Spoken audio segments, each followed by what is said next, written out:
রাজ্য সরকারের উদ্যোগে 14 কোটি টাকার গঙ্গা ভাঙন প্রতিরোধের কাজ শুরু হলো মালদার মানিকচকের গোপালপুর অঞ্চলে।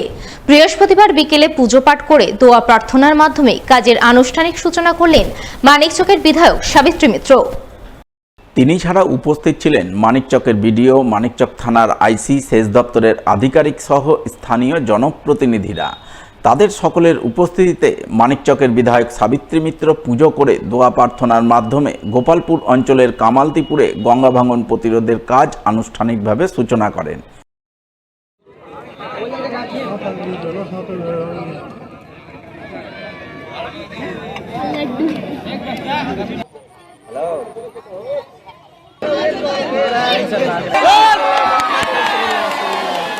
কাজের সূচনার পর বিধায়ক সাবিত্রী মিত্র সংবাদ মাধ্যমের মুখোমুখি হয়ে জানান, গোপালপুর অঞ্চলে মোট 14 কোটি টাকা বরাদ্দে 1700 মিটার এলাকায় গঙ্গা ভাঙন প্রতিরোধের কাজ করা হবে। প্রাথমিক পর্যায়ে কাজ শুরু করলেন কামালতিপুরের ডাউন স্ট্রিমে, কারণ এ এলাকায় একটি মসজিদ গঙ্গাবক্ষে ভেঙে পড়ার উপক্রম হয়েছে। তাই সেই মসজিদ রক্ষা করতে ডাউন স্ট্রিম থেকে কাজ শুরু করলেন। তবে আপ স্ট্রিমেও কাজ করতে হবে। পুরো কাজ না করলে ভাঙন প্রতিরোধ করা সম্ভবপর হবে না। ডাউন থেকে কাজটা শুরু করলাম, যেহেতু মসজিদটা আমাদের সে সময় ভেঙেছিল বলে, তা আপ থেকে কাজটা করতে হবে। দুদিক থেকে কাজ করতে হবে। 1700 মিটার কাজ হবে। 14 কোটি টাকার টেন্ডার হয়েছে এখানে।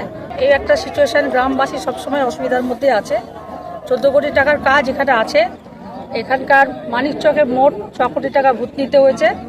17 কোটি টাকা মানিকচক ঘাট, আর এখানে 14 কোটি টাকার কাজ হয়েছে। রাধা গোবিন্দ সেবাশ্রমের 50 মিটারের মধ্যে মদের দোকান খোলার প্রতিবাদে গর্জে উঠলেন মহিলারা। বিক্ষোভ দেখালেন পথ অবরোধ করে।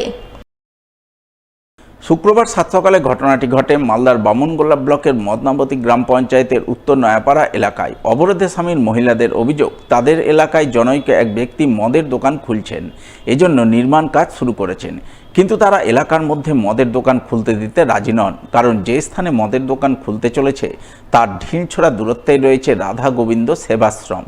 এছাড়াও এলাকায় মদের দোকান খুললে এলাকায় মদ্যপদের দৌরাত্ম্য বেড়ে যাবে, এলাকার পরিবেশ নষ্ট হবে।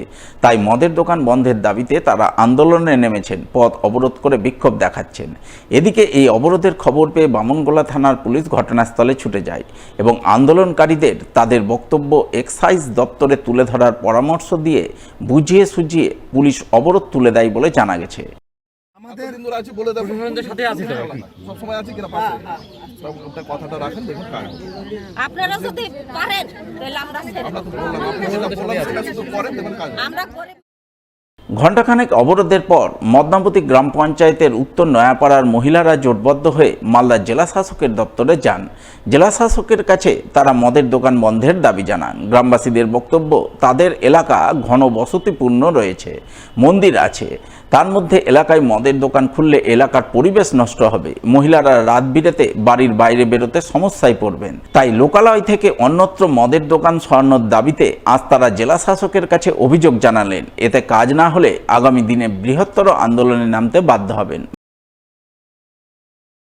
আমাদের সমস্যা, আমরা মেয়ে ছেলে, ওখানে আমাদের ঘনবসতি আছে, ওখানে আমাদের চলাফেরা, বাচ্চা কাচ্চা নিয়ে সব রকম সমস্যা। আর আমাদের ওখানে জলের ব্যবস্থা খুব কম, ডাঙ্গি জায়গা, একটাই মাত্র আমাদের পুকুর আছে ওখানে। সেই পুকুরে আমরা সবাই ওখানে ব্যবহার করি। এবার মদের শোরুমের পিছনেই পুকুরটা, ওখানে তো আমরা জলটা কোনো মতেই ব্যবহার করতে পারছি না। এবং আমাদের রাত বিরাত সবসময় আমাদের চলতে হচ্ছে মেন রোডের সঙ্গে।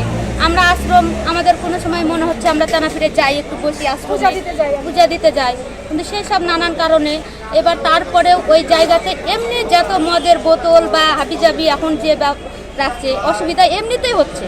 তারপরেও যদি এরকম অবস্থায় দাঁড়ায় তাহলে আমাদের অবস্থাটা কোথায় যাবে?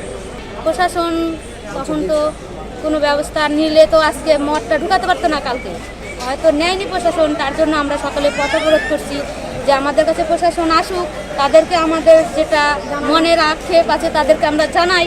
এবার সকালবেলা আমাদের অপরাধ করে আমাদের যে নালাগুলা ফাঁড়ির পুলিশ তারা গেছিলেন, আমরা আসছি মালদা দিয়ে এবং তাদের কাছে আসি যে আমাদের সুরক্ষিত ব্যবস্থা তারা